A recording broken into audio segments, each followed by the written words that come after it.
Hopefully we're live. Hopefully everybody can hear me loud and clear. I don't have an additional speaker hooked up to my laptop right now, so hopefully it's not going to have a terrible echo. Welcome to those of you who are just joining me here. I know that there are more people that are going to be joining us shortly. So it's just 3 now, and I'll introduce myself for anybody who doesn't know me. My name is Michelle Caron. I own a business in Wilbraham, Massachusetts called Harmony Way, and it's a body, mind, spirit business.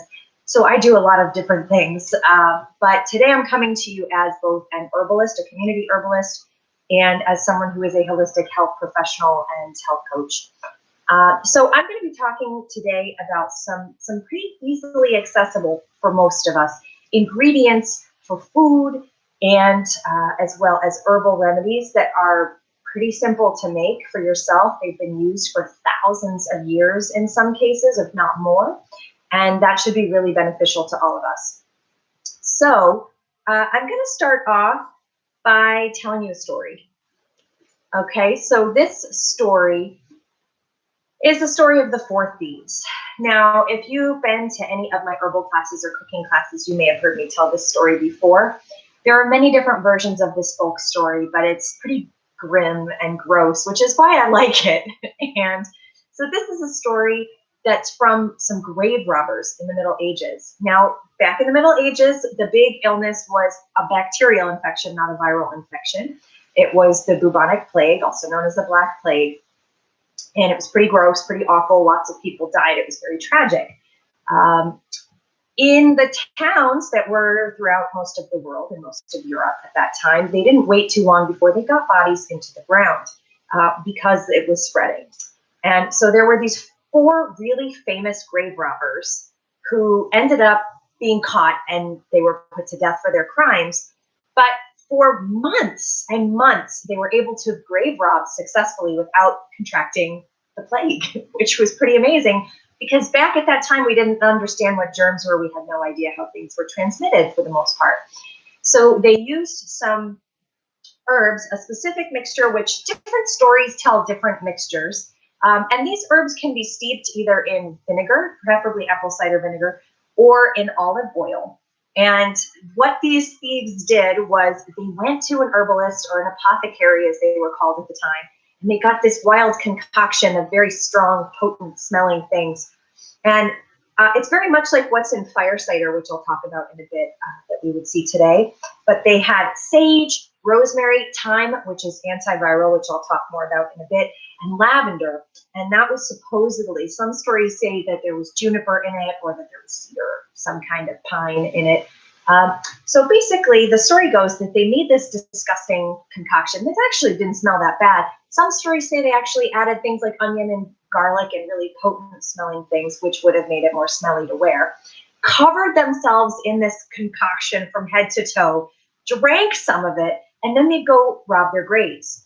So they would be moving through these plague body graves, which was gross enough to think about in itself, but they'd take, somebody's jewelry or whatever they had on them, and they wouldn't contract the plague. So when the town finally caught them and they were getting ready to be put to death, the town said, what, how did you not catch the plague yet? And they said, well, we've been using this recipe and here's what it is. So just to start with that, so people can avoid the plague. There's got to be a way for us to avoid this pandemic, right? So the first thing I'm actually going to talk about is thyme, since it was in this story. Now, thyme is a very commonly available kitchen herb. Thyme is not only antiviral, but it is a fantastic herb to take as a tea or as a tincture or as an infused honey or in an infused vinegar or in an oxymel, which would be vinegar plus honey or another sweetener like agave or maple syrup all mixed together into a paste. And so thyme is good if you have a wet, boggy cough. So if you hear someone and they kind of sound croupy or you're someone with asthma, thyme is a great herb. I personally am not a huge fan of the flavor of thyme, but I can tell you from personal experience as an asthmatic that it definitely does work. It's worked for me. It's worked for several of my family members and clients and friends. It's something that helps to open up the breathing passages, and it's antiviral, antibacterial, antimicrobial in nature. So this is one of my top recommendations if you get a cold, a flu, and many colds are coronavirus oriented, not this specific strain. This particular coronavirus, COVID-19, we don't know a whole lot about yet. We do know that it's acting like some coronaviruses, but in many ways it's not acting like a typical coronavirus. What we do know is that before we had modern cleaning things, we didn't have, Lysol and wipes and Clorox and bleach and all of these things that hospitals are cleaning, vinegar or alcohol, or it was made into a really strong tea. It was also boiled in water and diffused as a steam out into the hospital to purify the air. So thyme can purify surfaces. It's wonderful to use thyme and lavender. You can also add sage and rosemary or juniper or cedar, like I said, into apple cider vinegar. It turns this really pretty red color if you do that.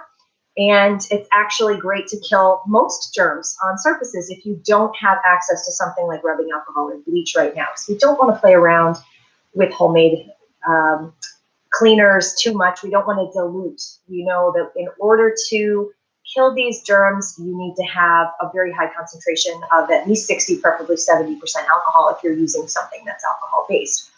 So thyme is my first recommendation, and it is wonderful, and I know from personal experience how wonderful it is. All things in the mint family. So this is going to include sage and rosemary as well.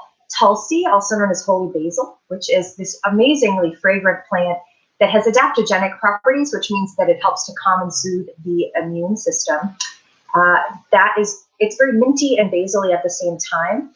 Things like lemon balm, catnip, all of those, plus regular mint and peppermint, those are all in the mint family, and they all help to open up the breathing passages, and they're good for digestion too, most of these spices. So that's one recommendation.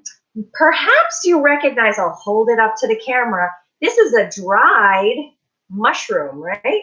So maybe you can guess what kind of a mushroom it is. This one's a shiitake, if you didn't know. Okay, so many mushrooms have two things that are really, really good going on. Number one is that they tend to have, particularly shiitakes, when they've been dried, especially in the sun, they have a naturally occurring, very easily absorbed vitamin D3 content, which is very hard to find in the plant kingdom outside of most algae. So it's a great source of vitamin D. And especially if you're vegan like I am, vitamin D is important. And vitamin D and magnesium, as well as vitamin C, are key when we're trying to keep the immune system really strong, especially in the respiratory tract. So mushrooms are great. Shiitakes, oysters, maitake mushrooms, also known as hen of the woods or chicken of the woods, which is one of my absolute favorites. Lion's mane mushrooms, reishi mushrooms. Reishi we make into a tea. We wouldn't chop that up and put it into food, or even just the regular button mushrooms you get in the grocery store if you can't find anything else. And ideally, you want to get organic so there's not pesticide residue on those. But mushrooms also are adaptogenic. So an adaptogenic herb or food is something that basically helps our immune system, helps our adrenals, helps our whole body to detoxify, recenter itself, and get healthy again. It brings balance to the body. So some examples of other adaptogens, I already said Tulsi, and now we're saying mushrooms. But another one that would be really good, ashwagandha is a common adaptogen that a lot of people take if they have thyroid issues, things like that. So adaptogenic herbs help us to deal with stress, and they also help us to deal with a lot of other things that might come up in our body and in our immune system. So some other key things that you can do that are, I think, very empowering, and this is not intended in any way, shape, or form to be medical advice. I'm speaking to you as an herbalist and as a professional who cares about health. And these are things that I personally do and find to be helpful and nourishing and empowering for me and for my body as someone who has multiple autoimmune diseases and as an asthmatic. This is what has worked for me. So in addition to our hand washing and good hygiene and good sleep hygiene and all of the things and the social distancing that we're supposed to be doing, plus vitamin D, magnesium, and vitamin C, and stress management, which is really important always, some other things that we can do are to eat fermented foods. So maybe you knew this already. If you've been to a talk by me before, or you've been in a class with me before, it's like beating a dead horse how often I say this, but 80 to 90% of our immune system is actually in our gut, which is kind of a lot when you think about it. That's almost the whole thing, really, right? Now, what happens is when our immune system gets to be to the point where it's really struggling, it usually means there's a problem in our gut. And again, that's not medical advice. That's something to check with a medical professional about if you suspect it's an issue for you. We can also end up having immune issues elsewhere in the body. So we can end up without proper lymph drainage. We can end up with an overloaded liver, overloaded kidneys, and then that all feeds out into our skin. So our skin health is affected and our respiratory health gets affected by that as well. So this is something that if we can keep our gut healthy, we are battling a big portion of the yucky that's out there for germs. So I'm going to share some fermented foods that I like to eat personally. Some of the fermented foods that I like to eat are miso is one of my favorites. Miso is a fermented bean paste. It sounds gross if you've never had it, but it's delicious. It's really good. It comes in different flavors, different types of ferments. Vinegar, if you're someone who doesn't have a problem with sulfites, you can do vinegar. Apple cider vinegar is the best. There are lots of things outside of immune health that it's good for that I'm not going to get into because I don't have time today, but it's wonderful. And it's pretty palatable compared to other vinegars if you're not into vinegar. But just be aware that if you're an asthmatic and you have sulfite issues, vinegar might not be the best choice for a fermented food. Something like miso or lacto-fermented vegetables might be better.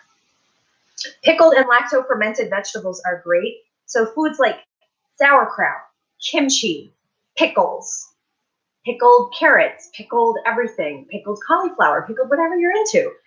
Any vegetable can be lacto-fermented, and some fruits can actually be lacto-fermented. So you can lacto-ferment lemons, which are actually really good. They're salty, but you can put them into soups and sauces and things like that for flavor, and they stay indefinitely when you do that.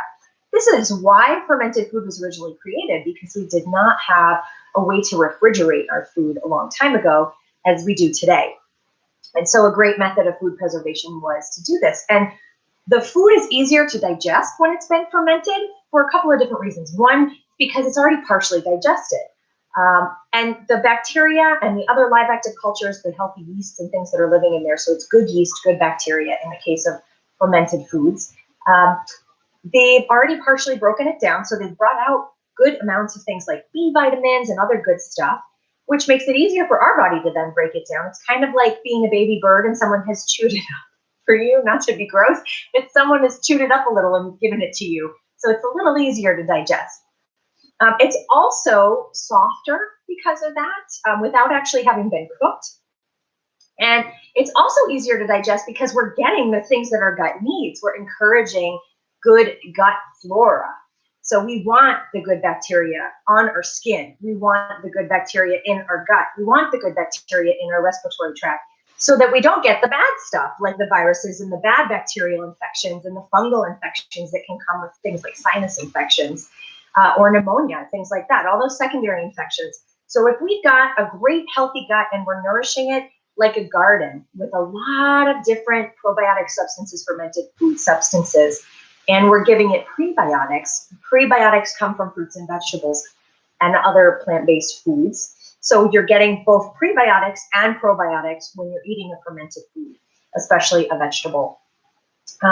So that's a really good one. You can also do kimchi, which is one of my personal favorites. Kefir, water kefir, milk kefir, yogurt, kombucha. Those are all great options. And you can really have a little bit of each of them if you like all of them. And it can be kind of an acquired taste if you're not into fermented food. I personally love it. So we've covered mushrooms and we've covered fermented foods. Another one that a lot of people are not talking about that has loads of micronutrients and that I don't think I've really talked about in classes too much before is seaweeds and sea vegetables. So seaweeds and sea vegetables, a lot of people are like, ew, gross, it's fishy. Not all seaweed actually tastes fishy. And I'm going to tell you my two favorites. I have two favorites. My first favorite is dulse. Dulse is a little more fishy than some of the others, but you can get it in little flakes or you can get it in big sheets and you can tear them up or put it in soups. Dulse, you don't want to hear I've ever been in has these things. They come in different flavors. They come in different varieties. This one is 3 different kinds of seaweed. There's dulse in this one. I have another one that's dulse and dried garlic. This one is, so it's dulse, sea lettuce, and laver seaweed. My other favorite seaweed is kombu. And kombu is not fishy at all. Kombu has a sweet taste, and it's kind of that umami flavor, if you know what I'm talking about. So kombu, it comes in usually bags and in strips, right? Holding that up for you to see. So kombu it's pretty easily broken if it's a thinner piece, but some of it is quite thick. This is going to be cooked in soups and stews. This is what I put it in, and then you remove it when it's done. So you're getting vitamins and minerals and micronutrients from this, and it's really good for gut health. And these all have some elements. Different seaweeds have different radioactive protection. So if you've been exposed to radioactivity, to radiation, to x-rays, dental x-rays, things like that, it's great to have kelps and even dulse. The red seaweeds like dulse protect against some things, and the other kelps and things protect against other things. And you can read more about that online. There's loads of information about it now, and there have been many, many studies that have been done. Another thing that I like to put in soups, if I'm just kind of throwing stuff into the pot that isn't really going to affect the flavor too much, but it is going to affect the nutritional content and the quality of the broth that I'm making. So I don't do bone broth because I'm vegan. Instead of a bone broth, one of the things that you can use is astragalus. Okay, so astragalus is a great herb. It's used a lot in traditional Chinese medicine, sometimes in Ayurvedic medicine, but the Western world has caught on to its glory as well. And astragalus comes in these little bark-like kind of, it's actually a root, but it looks like bark when it's been chopped up and dried like this. You can get it shredded or powdered as well. We don't want to use too much with the powdered stuff, because powdered herbs don't stay fresh as long because there's more surface area to be exposed to the air. So we want to get it as whole as possible. So all you do is you take a few of these and you throw it into a soup. And this is another one of those adaptogenic herbs. Now, the only people who need to be careful with herbs like astragalus would be people with serious autoimmune issues. Now, again, I have autoimmune issues. I have no problem with astragalus, and I regularly put it in soups during cold and flu season. So this is something you can get in any bulk area. If they have bulk herbs, places like Whole Foods and a lot of co-ops sell this.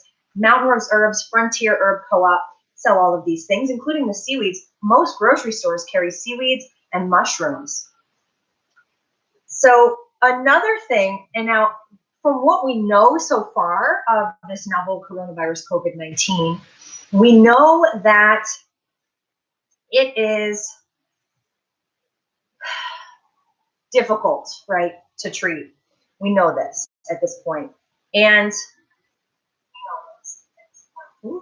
one of the things that is helpful for it and for the entire respiratory tract as well as our digestive tract is ginger.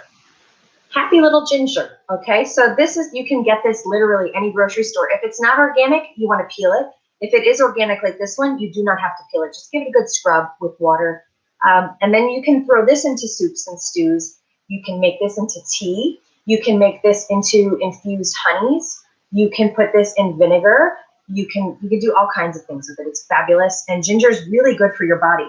So ginger is great for warming up the body. It's one of the herbs I'm going to talk about that is diaphoretic. Okay, so diaphoretic herbs help to bring up a sweat. They open up our pores, they bring up a sweat, they help to detoxify the body, and by that action, they help to reduce fevers typically. Ginger is also anti-inflammatory, and studies that have been done about it have shown that it's actually as effective for things like headaches and menstrual cramps as something like about 2 ibuprofen. And so it's effective for about the same amount of time.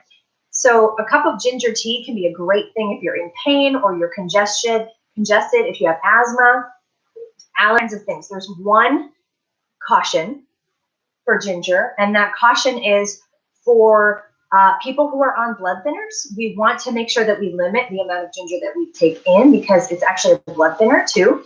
And some of the other herbs I'm going to talk about are as well, so you'll hear about that.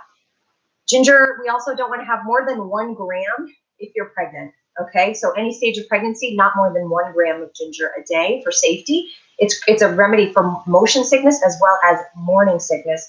You can get little candied ginger to take. That's what a lot of people use for both morning sickness and motion sickness. But just be careful of ginger. I love ginger. Not everybody does. It's good if you put it, like I said, into a soup. Another really great herb to use is this incredibly yellow one, right? Turmeric. So this is a rhizome, just like ginger, which is a type of a root, and is curcumin. If you're going to use this, you want to also have some black pepper with it. That's really beneficial. Cayenne is another one. Now, cayenne is a huge expectorant as well as being diaphoretic. So one of the things that we're noticing with this virus is that it's staying really low in the lungs and in the respiratory tract, and it is a cough that's kind of dry, and it hurts. And it's not a productive cough. There's mucus, but it's sticky mucus and it stays really low, which is why this particular coronavirus is turning into pneumonia and bronchitis for so many people, and so quickly, within a few days in some cases. So how do we prevent pneumonia? How do we prevent bronchitis? We prevent it by getting all the sludge out as quickly as possible, right? So we want to have expectorant herbs as part of whatever we're doing. So cayenne, ginger, turmeric, and mustard, right? Even just using ground yellow mustard or brown mustard in our food, the spice, can be really beneficial too. So that's another key food / herb. And they're all good. And again, you want to be careful with cayenne because blood thinners. So I'm going to talk about, I'm just moving things around. I'm going to talk about a couple more things now. So number one, alliums. Plants in the allium family are the obvious go-to when we're ill. So these plants, a lot of the plants that I've mentioned have been used all over the world wherever they're grown or traded naturally for thousands of years, if not longer. This is a garlic oil that I made, okay? And you can see this was actually olive oil. You can see the color has changed to an even more yellowy green color because of the garlic, which was nice, fresh, organic garlic that was steeped in here. Now, you can use garlic raw is the best way that you can eat it. And so putting it into things like throw a couple cloves into some hummus or a dip. Throw some into any kind of salad dressing that you're going to make and use that. And just, if you can stand the heat of it, have it raw. If you can't stand it raw, have it cooked in something like a soup or a pasta dish. You can also make it into an infused oil, or you can put it into something I'm going to show you in a minute, which involves vinegar. You can also ferment it like this in honey. So this is olive oil and garlic, and that's it. And you're going to steep this for a couple of weeks tops. You don't even really need to do it that much. And you could put it either in a crock pot on just the warm, or in an oven with the light on, or out on a sunny day in a glass jar like this. Or you could just put it in a pot on the stove, very, very low heat, the lowest simmering heat, so that it's not really bubbling. And you can chop that garlic up really fine. I can smell like garlic now from handling that. It's delicious. And leave it for a couple of hours at least, and you're going to have this amazing, your house is going to smell amazing, first of all. Second of all, you want to keep a cover on that while it's infusing to keep the volatile oils in, which are part of the medicine of garlic. And the garlic is antibacterial, antimicrobial, and somewhat antiviral, so it's a good ally. And you can put that garlic oil in all kinds of food, on salad dressing. Another thing that I really like, I'll shake it up for you.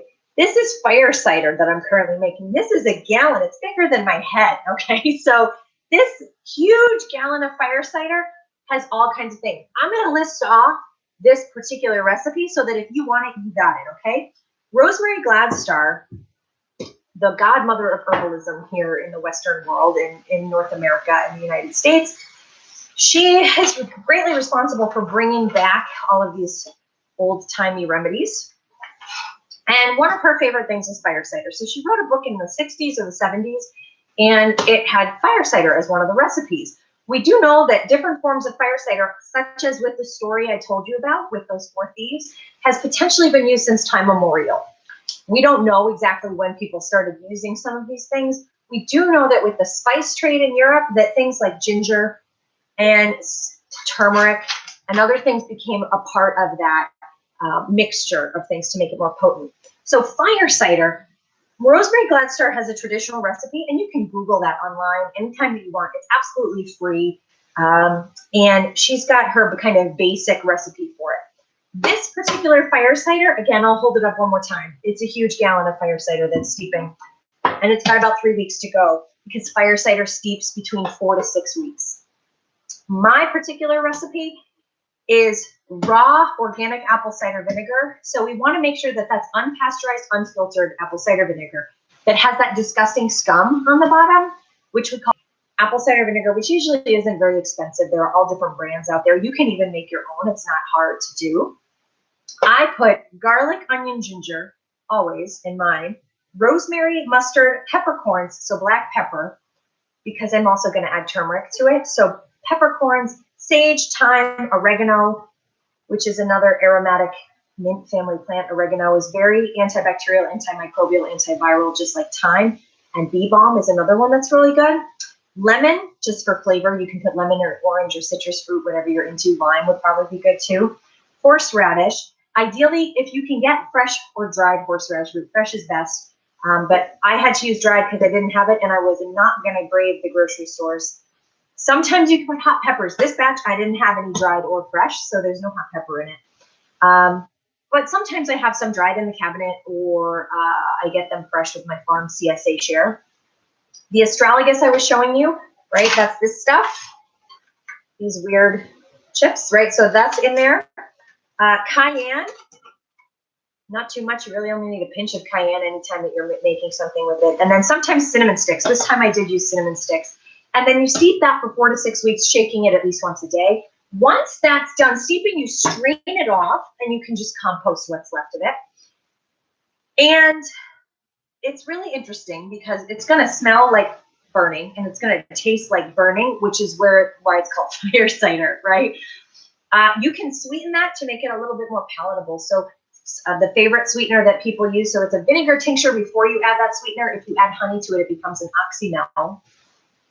If you don't want to sweeten it with honey because you're a strict vegan, you can use agave or maple syrup, but it's not going to be as shelf stable. So in that case, you want to refrigerate it. If you're not sweetening it, or you're just using honey to sweeten it, raw honey, then you're going to either be shelf stable. And I've had this last for like a year. It never lasts that long because people are taking it, but it's good for about a year in my experience. And so that's a really good option. Everybody's talking about right? Elderberries. Black elderberries. Now, there are different kinds of elderberry. There are blue elderberries. Most of the other elderberries that grow elsewhere that are not Sambucus nigra, specifically black elderberries, are poisonous. And in some cases, just the flower is not poisonous. In the case of black elder, the whole plant is mostly poisonous, except the flowers and the berries. The berries, we would not eat these raw because they'll make us violently ill. There'll be a lot of vomiting and potentially diarrhea, so don't do that.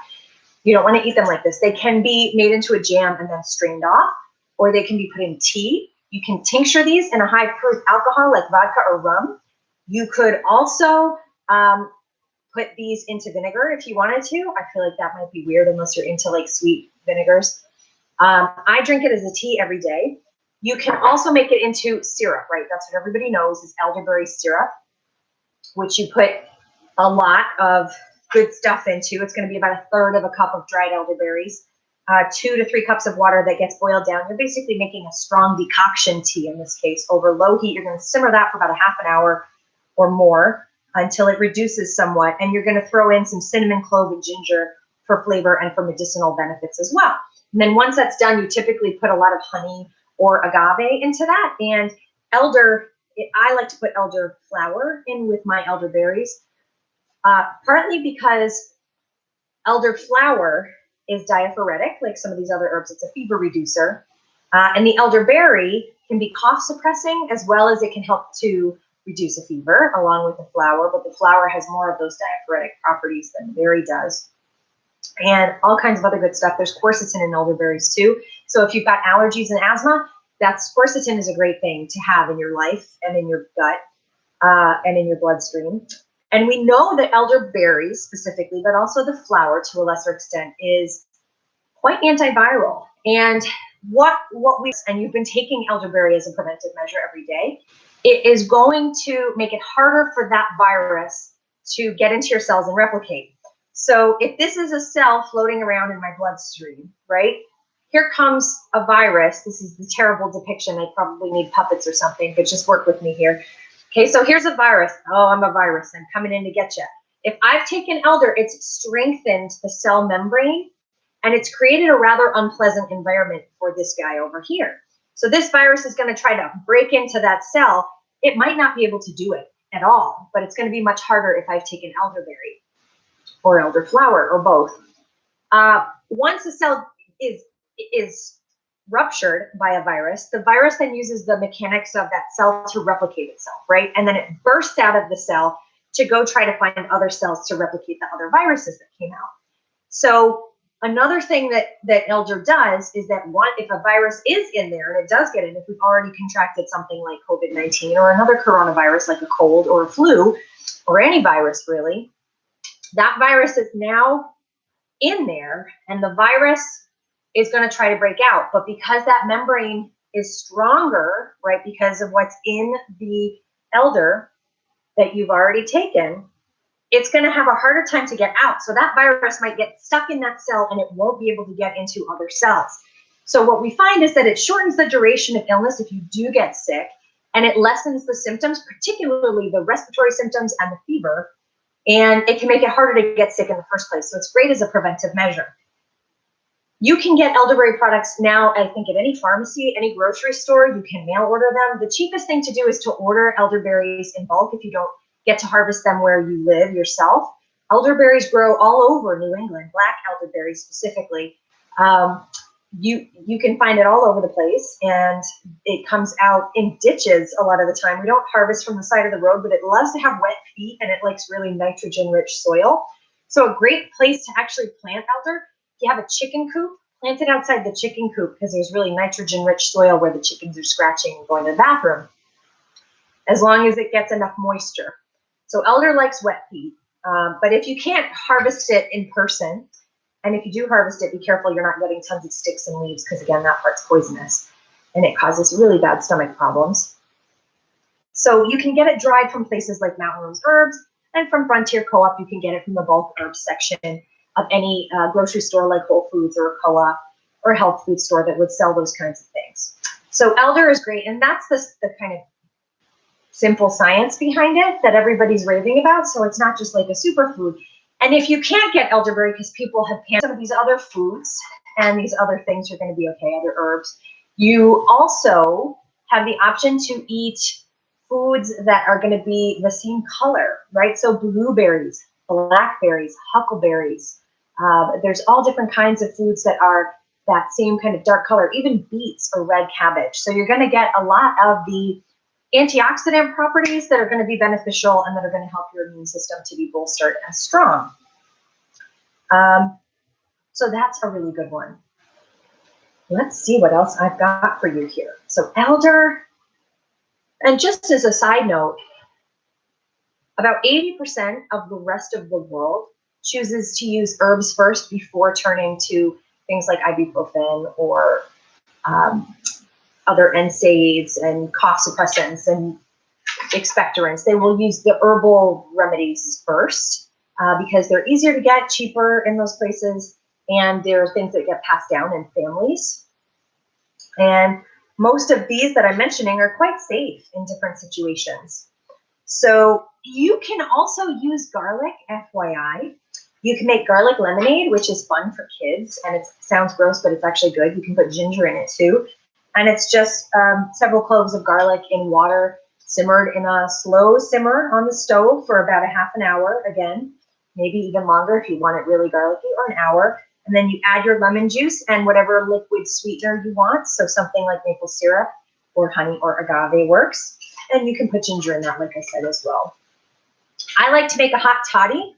Now, my grandma's idea of a hot toddy involved whiskey. And I think that's what most people's idea of alcohol, unless it's in a small amount in a tincture for medicine. But you can make a completely non-alcoholic hot toddy. You could add whiskey or whatever hard liquor you enjoy, like rum or something. You could even light it on fire if you're feeling wild and crazy. Just be careful. You could put apple cider vinegar into your hot toddy. I personally like to do it with just plain old water and lemon juice as my base. And then cinnamon powder, ginger powder, cayenne powder, turmeric powder, and a sweetener like honey or raw agave to taste. You're going to use just boiled water that's nice and hot. And once you drink that down, it's going to help you cough everything up. So it's great, again, for things like croup. So I like to take this when it's nighttime and I'm trying to sleep. And I know I'm going to be up all night coughing because I have a respiratory illness. So this is something to take before bed. And that little pinch of cayenne and ginger and all of those other things really, really helps to just get everything out. Another way that I didn't mention too for the elder, this is a glyceride tincture. So this is vegetable glycerin that's food grade, and I used elderberry, elderflower, cinnamon, ginger, and cloves in it. And it's very tasty. It tastes like a sweet cough syrup, basically, with no alcohol. You can put a little dash of alcohol to help with shelf-stable as a preservative for it, but you don't have to. So that's really good. I'm going to also be talking about some other herbs now, as well as how to do a hot mustard plaster, which is a really old-time remedy. So another herb, if we look back at the big Spanish flu epidemic or pandemic of 1918 to 1919. Now, the Spanish flu mostly went after children, particularly small children, and it killed a lot of kids. Wasn't really going after the older population the way that this particular virus is, but it was really bad for children and families, and a lot of people died. And aside from ginger being a great help, and elder and garlic being greatly helpful in that epidemic when they didn't know really what to do, boneset, okay, which is one of my favorite herbs as an asthmatic and someone who tends to get fevers that spike throughout my life. Boneset saved a lot of people. Now, boneset, if you get the kind of fevers that get really high all of a sudden, especially if you cough, it makes the fever spike more, like someone who has a tendency to get bronchitis or pneumonia, like I do, and your bones ache and you get the chills with the fever, boneset is a great herb to use. And what a lot of people are saying, and his wife, when they were diagnosed, they were saying that they were having the chills and they had kind of a low-grade temperature and aches and things, and it wasn't getting really bad for them, but it was uncomfortable. You know, it's achy and uncomfortable, and nobody likes to feel that way. So boneset was a great herb during the Spanish flu. Boneset has been used for, I don't even know how long, for way back further than I even know. And it is a wonderful herb, grows in many, many places around the world, grows in this country here in the continental United States and North America. So it is an herb if you know what to look for and you're a safe gatherer. You can certainly find it out there in the wilderness, but you can also buy it dry from many places. So boneset, typically you're going to make it into a tea. You could tincture it, but it's great for making into a tea. And the dosage that we typically use for an adult with boneset is 1 teaspoon of dried herb to 8 to 12 ounces of just boiled water, okay? And then it's quite bitter. I don't actually mind the bitterness of it, but especially when I'm sick and my nose is plugged and I can't taste as well. But you could certainly sweeten that with honey or agave, because both of those help to deal with coating your throat and helping with the cough. You could even use maple syrup again, or stevia, or whatever you're into. But boneset for fever, for aches, for pains, and that is really helpful, and that saved a lot of people with really high fevers. They're currently studying the effects with COVID-19, specifically with using ibuprofen. There's something going on with the use of ibuprofen with it, and I don't know what it is, but that we're going to hear about it soon, I'm sure. So just keep on alert for that when you're looking to the CDC or the WHO or the National Institute of Health for reliable information. And those are the only sources I trust right now for reliable information. It's direct scientific and medical studies coming out of Wuhan directly. or Japan. So another great herb for fevers is yarrow. Now, fevers have got all different kinds of things that we can use, but yarrow is great because it's antibacterial, antimicrobial, antiviral, and fever reducing. Yarrow, we can soak a wound into it. Yarrow helps to stop bleeding, and it helps to prevent infection and to treat infection when we're dealing with like a skin wound. But yarrow can also be taken internally.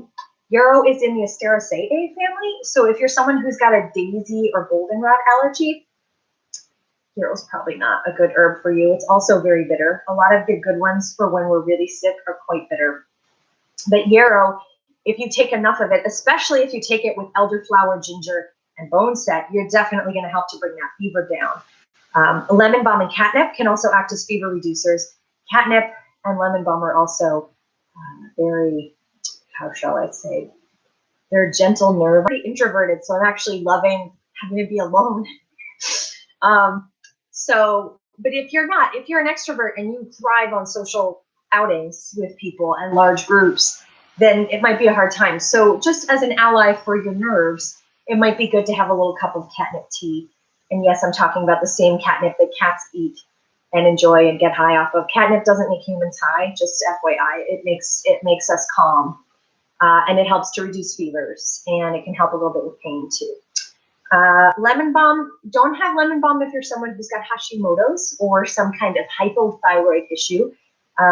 Just like we're not supposed to have soy when we've got hypothyroid issues, lemon balm is another one that's going to inhibit the ability of your thyroid to do its job. So just know that. And lemon balm is okay during pregnancy, catnip not so much. Yarrow we would probably avoid during pregnancy, and boneset I would not use it unless I was under the guidance of a physician. Okay. So those are some others. Lemon balm tastes really good, especially fresh lemon balm too. And a lot of these herbs that I've mentioned today, not boneset and yarrow, but a lot of the herbs that are not just weeds that we see growing in gardens, we can buy at the regular grocery store. You can get them fresh or in the dried food section, like literally little spice jars like this, right? That would come in the baking section where all the spices are. If you can't find anything else, you can get some ginger, some mustard, some cayenne from that section. Do what you need to do right now with the grocery store shelves being cleared if you don't have any of this stuff. So another really good one is a lot of people talk about echinacea and they talk about using it as a preventive. I don't recommend doing that. First of all, echinacea is over-harvested in the wild, so I would only use garden-grown echinacea that's grown and harvested responsibly. But echinacea is good once you have an infection for shortening the duration of it.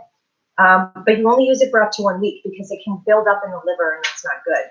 Same thing with elecampane. Elecampane is actually related to this same echinacea plant. They're in the same family. They're both Asteraceae, much like yarrow. And elecampane has this kind of resinous quality to it. And it opens up the breathing passages when you've got a deep respiratory problem going on. And I personally used elecampane with good results because being asthmatic, it's a great one. Another really great one for respiratory things specifically is mullein, sometimes pronounced mullein. So mullein, some people call it cowboy toilet paper. Yeah, so it's a biannual plant. So in the first year, you get these little kind of rosettes of these soft, it feels like a little puppy ear or a lamb's ear, soft leaves. And they have these tiny little fuzzy hairs on them that I just want to rub my face all over them, but I'm not rubbing anything on my face because of coronavirus right now. So I don't recommend that. But they're really soft and nice. And then in the second year, this big stalk grows up that's usually like 6 feet tall or more. And it's this big green stalk growing up from this central basal rosette of leaves. And the stalk gets all these tiny little yellow flowers on it. And they're really quite pretty. And they attract bees and butterflies and hummingbirds. And typically we would use the flowers that are most commonly known for being put into olive oil, sometimes with garlic, for ear infections for small children to help reduce the pain and severity of an ear infection. That's a very old remedy. But what a lot of people don't know about mullein, or mullein, as I said, it's also called, is that the leaves and the flowers can be had in a tea. And sometimes you'll find tinctures of mullein leaves too. I personally like it as a tea. Just make sure you strain it really well so those little hairs don't get into your tea. And this is something you can start drinking now. If you are asthmatic or you have emphysema or COPD, okay, so your lung health, your lung strength, people of one folk remedy for asthma attacks, people have used for centuries. They'll roll up mullein leaves, whether they're dried or not, doesn't really matter in an emergency, and they'll smoke them as a way to get rid of an asthma attack. Now, before we had modern inhalers, that's what a lot of people did, is they drank mullein tea. They would have things that opened up their breathing passages, like a eucalyptus tea or a mint tea. They do a steam over a pot of hot water with things like thyme and mint and eucalyptus and whatever good opening for the respiratory tract, rosemary, things like that, thyme, herbs. But mullein can be had as a tea, and we can drink it to help improve our lung strength, our lung health, our respiratory health. It also works when we're sick, but it's great as a preventive measure too. So that's something you can have right now. And it's a wonderful plant and a wonderful ally. I also personally love nettle. Nettle is my favorite herb, and I drink nettle pretty much every day. It tastes a lot like spinach, and I'm talking Urtica dioica, that's stinging nettle. But there are other types of nettle that grow all over the world. This is the plant that's called stinging nettle because it pricks you if you touch it. The little hairs have an acid that's very irritating for the skin. But when we dry it or we make it into a tea or we cook it or we pulverize it, all that goes away and there's no more irritation. Nettle is a natural antihistamine. It's also very high in magnesium, which is key for respiratory health, as I said earlier. It's also really high in calcium and iron, and those are all really absorbable forms of it. It's also tastes, like I said, like spinach. So if you like spinach, it's a great plant. And it helps with respiratory issues, and it helps with the symptoms of like a stuffy nose as well as a cough. So nettle's great for allergies as well as something like a virus. If you're looking to get large amounts of vitamin C, vitamin C can be a natural temporary antihistamine, but too much vitamin C can cause stomach upset and lower GI issues like diarrhea and cramping. So we don't want to overdo it. My favorite place to actually get vitamin C from would be a wide variety of fruits, because loads of things, not just citrus fruit, but berries usually have vitamin C, like strawberries, which aren't in season at all right now in New England, but you can get them frozen. You can also get rose hips. Now, rose hips are some in my yard because we have loads of wild roses growing where I live. What the deer haven't gotten to already is left on the bushes. So I could feasibly, if I was in desperate, dire situation here, I could go out and I could harvest dog rose hips if I needed to, and then dry them and use them in a tea. If I was going to cook them and put them into a jelly, they're very tiny and they have this like itching powder inside. I don't want to have to clean them myself. So I would either use the big beach roses, the Rosa rugosa rose hips, which are like this big. They're huge. They're like this. They're not that big, but they're big. And you can cut them open and pick the seeds out with like a melon baller or something that way. But you can also buy them pre-de-seeded, dried from places, again, like Mountain Rose Herbs, the bulk spice section, and from places like Frontier Co-op. So I get rose hips in bulk. They're great to use with things like cranberry sauces and jams and jellies, but they're good in a tea too. If you're into that zinger taste of a lot of the hibiscus teas, rose hips are good in that too. Another one that's really good for respiratory health is plantain. Plantain is a soothing demulcent, and it's got some mucilaginous qualities, and I'll talk more about demulcent mucilaginous herbs here in a moment.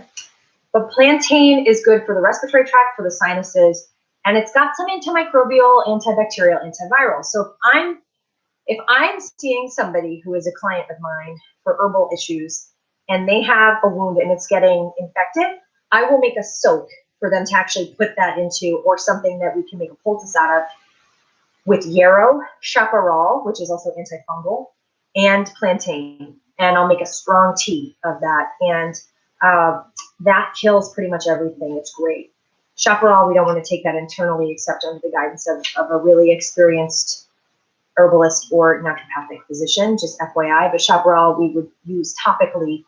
But yarrow and plantain are great if you're sick. Another one, licorice. Don't use it if you have high blood pressure, but licorice is soothing for the sore throat, much like sage. So you could make like a sage licorice tea if you don't have high blood pressure. Sage has an affinity for the throat. We can make a spray out of it. We can make a tea out of it. And licorice plus sage is super soothing. Two other herbs that are pretty popular, marshmallow root is another one, and it's very kind of slimy. And slippery elm is another one. So slippery elm, I only get it from places like Mountain Rose Herbs. I do not harvest my own because it's over harvested. So be very careful if you're going to get slippery elm that you get it from a reputable source. Mountain Rose Herbs, I know, is a sustainable, reputable source. They're very cautious. They don't over harvest. They have a set group of trees that they're using, and they make sure that they come back and that they stay healthy. And you can mail order things from them like this. So not only is slippery elm used as a kind of a gruel, for people who were infirm and were recovering from serious illnesses, you could feed it to them almost like oatmeal in a powdered form, and you mix it with water and with any other herbs and flavoring things. It's got a naturally sweet, almost mapley taste to it, which I personally love. But if you use either marshmallow or slippery elm as a tea, and you say you leave it and you go do other stuff, that tea is going to become disgusting. It's going to become like, not to be sorry, snot. It's going to be basically the texture of snot if you leave it. So when we're steeping that tea, we don't want to steep it for more than 10 minutes. Otherwise, it's going to probably be really hard to drink because of the texture. If you don't mind that texture, more power to you. You enjoy your mucusy feeling tea. But it works great. And it's also really good for the digestive tract. So not only are marshmallow and slippery elm great for the throat, the sinuses, the respiratory tract, for soothing and calming. When we've got like a dry cough, such as happens to most people with COVID-19 and a lot of coronaviruses, we want to soften those tissues and soothe them because you're just hacking and hacking and hacking and nothing's coming up. So we want to soothe with a demulcent mucilaginous plant first. And we also want to expectorate what we can, loosen up the mucus way down here and get it out so that it doesn't become pneumonia or another secondary infection like bronchitis or sinus infection. And if you take marshmallow or slippery elm, make sure you either take it an hour before vitamins or other medications, or that you wait till several hours after, because it coats the digestive tract so well, it actually prevents a lot of things from absorbing. And one thing I forgot to mention too, before I forget about nettle, another reason I love nettle, is it has an affinity for the kidneys and the liver. So it helps to clean your liver and your kidneys. So nettle's good for lots of things. Most of these herbs, if you're not getting the vibe already from everything that I've been saying, most of these herbs are good for more than one thing. And we would determine how to use them based on that person, whatever their medical history situation is, whatever other things they might be taking that could interact badly. And we would make a decision from there about what's best for their particular energy, their body, how they respond to other things, if they tend to run hot or cold, what their cough is doing, what their sinuses are doing, how they've responded to other similar foods, what they like, what they don't like. Those kinds of things usually come into play, okay? So the last thing I'm going to talk about is a good old-fashioned hot mustard plaster. Now, some of you who are watching this might be old enough to remember having a mustard plaster, and some of you might not. And some of you might have known lots of people who talked about them, but you have no idea how they work. So I have here, this is just, it doesn't necessarily look super clean because it's a kitchen rag, but this is a thin, you can see it's quite thin material. I hold it up to the light, right? It's like almost like that flour sack material on a kitchen towel that we would clean off dishes with. So I have two of these. I have one for the top and one for the bottom.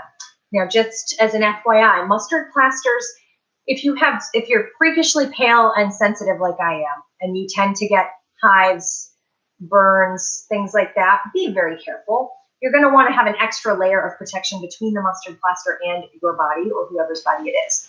So for me personally, I would need to put probably another layer of towel underneath this. So what you do is, so you put your layer of towel if you need it. You could also use a layer of plastic wrap if you're in a pinch.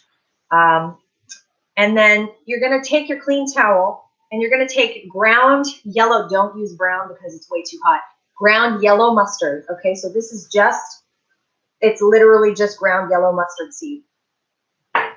And then you're going to take any kind of flour with that. Okay, so it's basically going to be 1/3 of the mustard, 1/3 of whatever flour you're using, and 1/3 of water. You're using just ratios. We're not measuring. So if you want to talk about like 1/4 of a cup of each or a tablespoon of each, whatever works for you, however big you need to make it. And this is safe to use for small children right up through the elderly and infirm, okay? If you are gluten-free and you're like, I don't have flour, it's okay. You can use any gluten-free flour. You can also use ground up oats. You can use ground flaxseed to make like a more of a gel paste. So you're gonna mix this together until it is the consistency, and you may need to add more or less water depending upon what you're using with your mustard. Mix it up in a bowl and make it into a paste that's spreadable. So after you've laid a towel down on the chest, on another towel, you're gonna make that paste, you're gonna spread that paste on top of here, and this is the side with the paste. We're gonna take the side that does not have the paste and lay it down over the other towel on the chest or the back of that person or that child. Then we're gonna take the other clean towel, put it over the other small towel, and probably another slightly thicker towel over that to hold the heat in, okay? And you wanna mix it with warm, not hot water, but warm water. Then we're gonna get a hot water bottle or a very low heating pad, but preferably moist heat's better for this case. Okay, so, and this is really good if someone is croupy. I tend to get croup even though I'm a grown woman. It's kind of embarrassing. Usually we think of children as getting croup, and this is a remedy for croup or for serious asthma. It can help with that too if you've got stuff that's not coming out and you know it's rattling around in there and it's wet. So we put this on, and every 2 to 3 minutes, especially for kids or people who are older and frail, we're gonna check underneath, make sure the skin's not getting burned, all right? So we've got my hot water bottle and everything, and this can go anywhere where your lungs are. So up here would be for the bronchial tubes, and this is where the camera is, so I'm doing it up here. You can do it midway down the chest or down on the lower lobes of the lungs. You can also do it anywhere on the back that works, okay? Wherever the congestion feels like it is for that person, you can also move it. If it starts to burn, take it right off, okay? And you can try it again in a different area. Like this is a very sensitive area right here, so I'd probably do it on my back because it's less sensitive.